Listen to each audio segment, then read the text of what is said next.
Bonjour. Savez-vous quelles sont les causes de défaillance d'un réducteur? L'expérience montre qu'elles peuvent être classées de la façon suivante. Lubrification 50%, défaillance engrenage qui représente 24%, défaillance roulement 13% et autres causes 13%. On voit donc que de bonnes pratiques de maintenance permettent d'éliminer jusqu'à 90% des causes de défaillance d'un réducteur. Dans cette vidéo, nous allons nous focaliser sur la lubrification. Je vous emmène en atelier pour quelques conseils pratiques. Suivez-moi.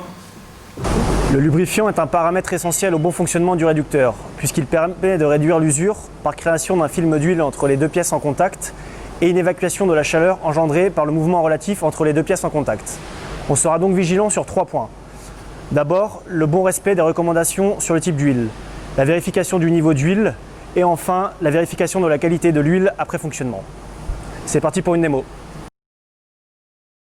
La viscosité de l'huile est déterminée par notre bureau d'études en fonction des vitesses de rotation, de la charge et de la température de fonctionnement notamment. Cette information est disponible sur la notice fournie avec le réducteur ou sur la plaque d'identification du réducteur. Le volume total requis est également indiqué. Cependant, le niveau d'huile doit être contrôlé avec la jauge. On vérifie le niveau d'huile grâce à la jauge ou indicateur visuel de niveau. En théorie, la vérification du niveau se fait à froid, réducteur à l'arrêt. En pratique, elle aura généralement lieu en fonctionnement au cours d'une ronde. En cas de baisse de niveau entre deux contrôles, procédez à une recherche de fuite sur le réducteur. Ces fuites sont généralement situées au niveau des sorties d'arbres ou au niveau des brides de raccordement. Les propriétés du lubrifiant se dégradent au cours des cycles de fonctionnement. Il est donc important d'en vérifier les caractéristiques par une analyse d'huile régulière. Dans la mesure du possible, le prélèvement doit être effectué sur une huile en circulation en amont du filtre.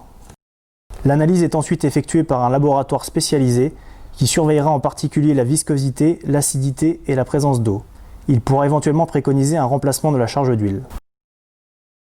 Avant toute demande auprès de nos services, pensez à relever les informations de la plaque d'identification du réducteur.